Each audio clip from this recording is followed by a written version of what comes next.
don't get a business partner until you watch this video. If you're thinking about starting a business or you're contemplating, should you even continue your business with a business partner, you need to watch this video. As promised, this is a little story time. So I'm gonna set up this monitor and give you a little short story time. And this is not just about an opinion, this is about facts, this is about legal, and this is about law.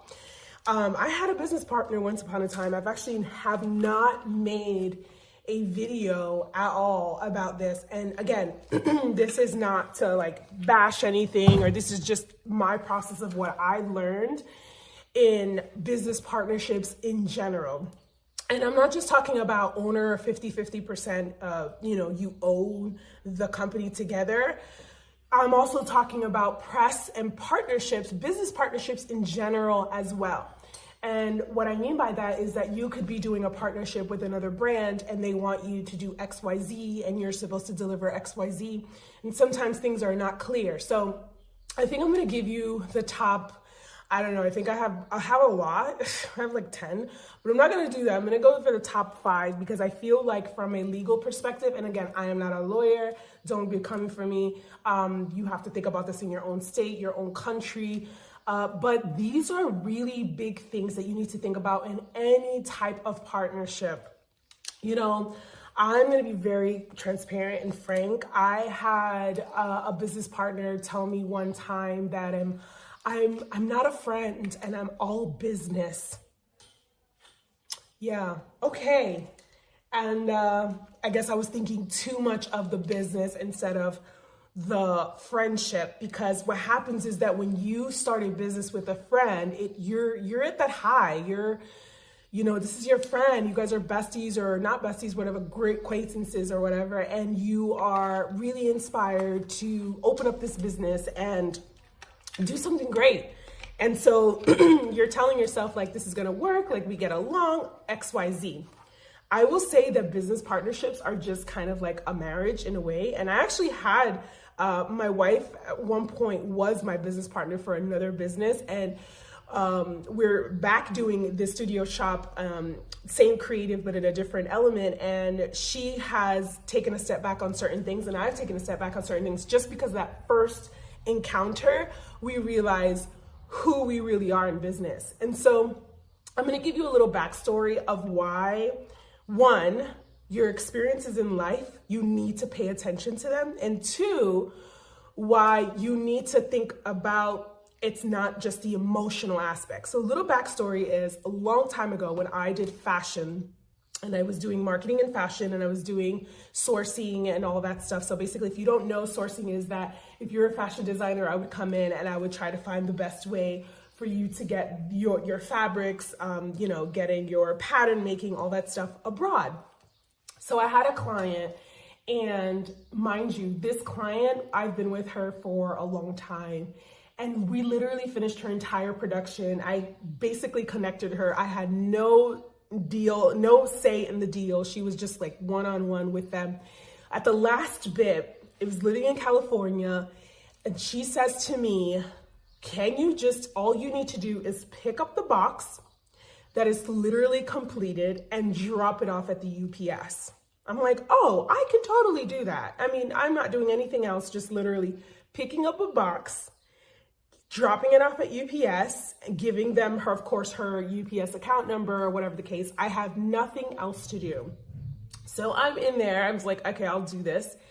I go into the UPS, I do what I do. I send her a message, I send her the tracking, all that stuff. We're good, we're fine. 5 days later go by, 7 days later go by, and she's like, hey, I haven't got my package. And I was like, I did what you told me to do. Like literally, I do not work for UPS. I literally did you a favor. Long story short, that client sued me. That client sued me for negligence because they said in the state of whatever that I should have been more XYZ to UPS when I first gave the product, and I should have done a certain amount of insurance when it was already kind of preset and pre-done. And so I was negligent in that aspect. I want you to leave in the comments what would you have done in that aspect. I've been in business for so long, and even before my own businesses, I've been worked for amazing companies, and even my father growing up, my father had his own small business, and like suing is a big thing. I don't care if it's $5, $10, that is a legal document. That is something that people are taking their time to go out there and say that they're not going to do business with you. And so basically at that point, I panicked. I literally called my dad and I'm like, I need a lawyer. And I knew that I was in the right and I wasn't in the wrong, but in the law, it doesn't matter. And I literally had to settle or pay or whatever that's called, so that I don't know what I'm doing. Okay. I literally had to settle, and it was, for some people, you know, it's not about the money. It's about wow, I did a favor and this is what happens. And so I say this experience because sometimes these experiences in our lives teach us certain things, and then we don't connect the dots and we make the same mistakes again. Now, the advices that I'm going to give you now about having a business partnership, they're not completely like I didn't get sued or anything like that, but I'm going to be very candid. I'm going to give you the number one thing that I would do. And I would absolutely, sorry, it's people, they like the delivery guy, he lets people know that he's here for them to pick up their fruits and vegetables. Anyways, my number one thing is the legal ramification of your business partnership. I had a business partnership that I thought was going to be brilliant. I thought it was going to be amazing. And I quickly found out my personality is very different. And yes, it is business focused and business sense. And I think it had a lot to do with that experience about being sued and knowing that your clients or people can easily go and open up something and they change the trajectory of your business, your life, and just the way that you do business. And so the number one advice I would give is making sure that your legal ramifications between you and your partner are so freaking clear. I'm talking about if there's an asteroid that comes down, yes, write that shit in your damn contract. And something happens, what's going to happen to the business? How would you handle it on either part? If there's an emergency, if there's a medical, if there's a health, like what is that just in case? It can't just be like, oh, we'll just do no. It needs to be so detailed. And what happens is huge corporate America, large companies actually have these things in place. You can't see them if you're an employee. You can't see them if you're a consumer. But in the back end, it is locked and key of what will happen if something happens to the CEO or what happens to XYZ. And having that spelled out is kind of like your prenup. When you get married and if you have a prenup, it's like, hey, it's not about the money. It's basically, do you have this? Do we have this? How did I come in? So I will say that is so key, okay, is having those business documents of like the actual structure of your business. I wish I would have had that. And I think that the emotional aspect of it, things happen in life were personal and you take things personal and you're just like, was it I would say the biggest mistake? I don't have any regrets, but sometimes I wish that because time is so valuable, I wish that I would have really thought about it more and just stuck with my guns and not do it and just be like a co-partnership where like I send you business, you send me business.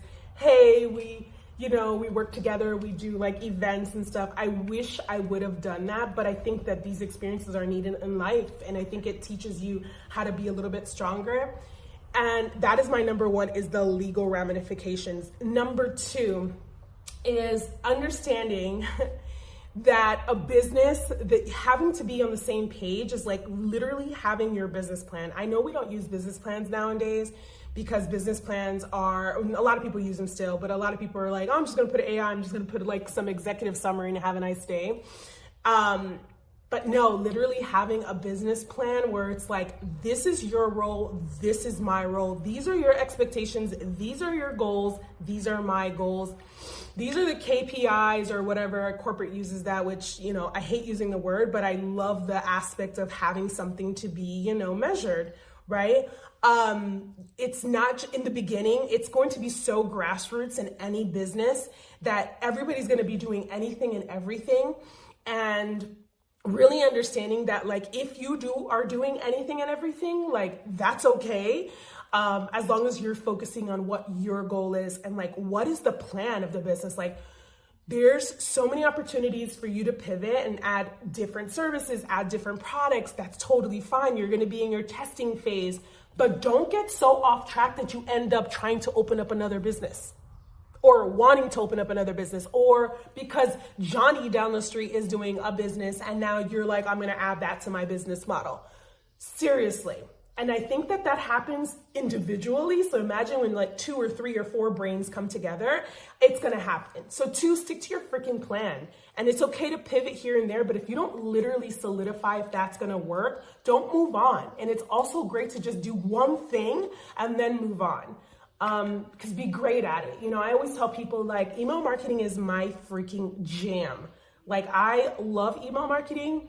But I also love brick and mortar business marketing, because the conception of marketing when I first started was brick and mortar. I mean, I started visual merchandising out of college. I started working with brands like in fashion. And so I love walking to a space and I can say, how can we bring this also online? So like, know your strengths and then find out where you can work on them.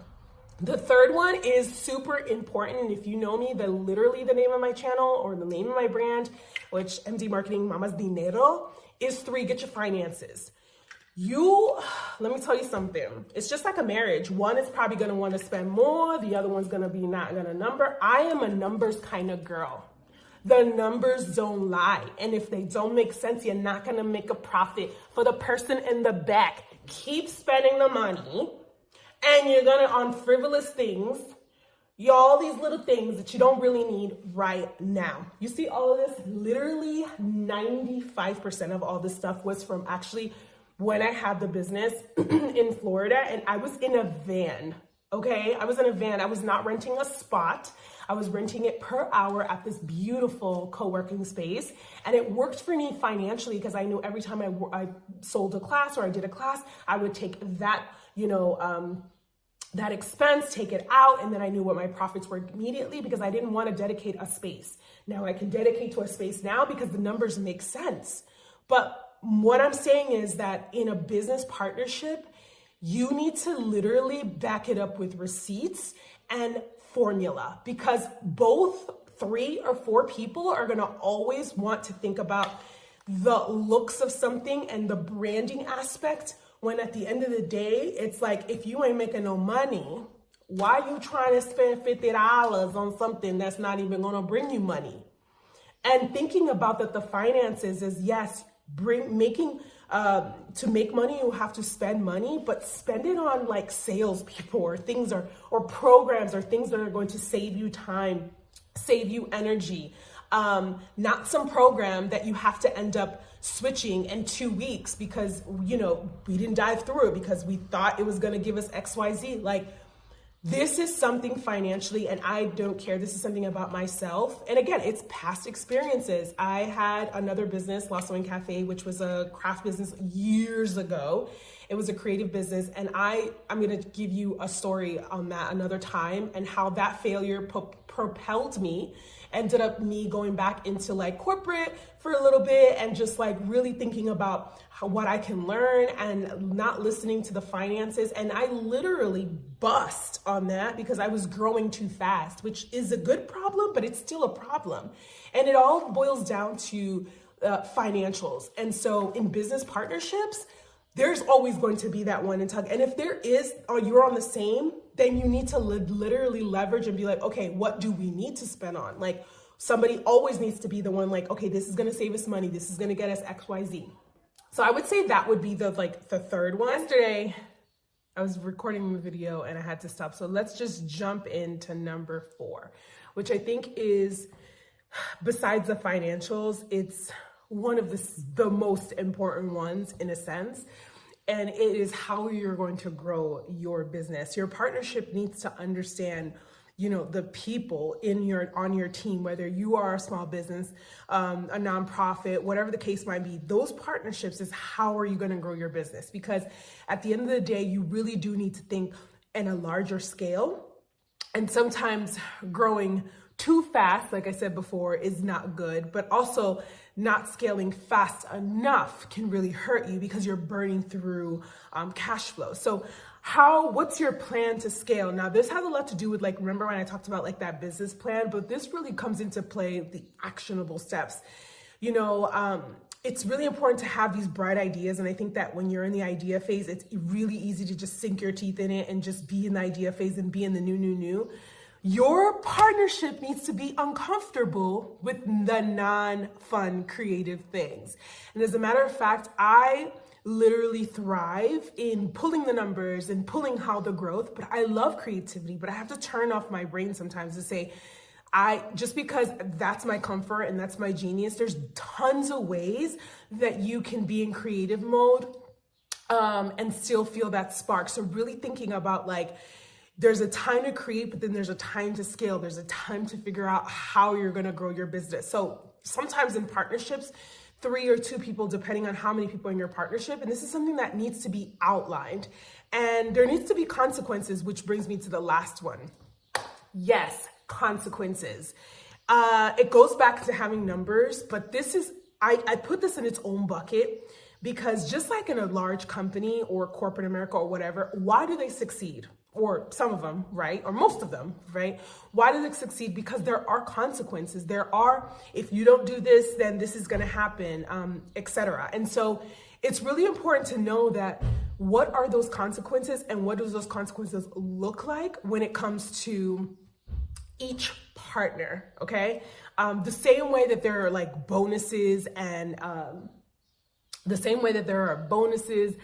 there are perks and there are all these other things, there needs to be that other part, and nobody likes to talk about that. It's very uncomfortable. And there will always be a know-it-all in a partnership or a trio or whatever. There will always be one. And I'm going to just say it candidly.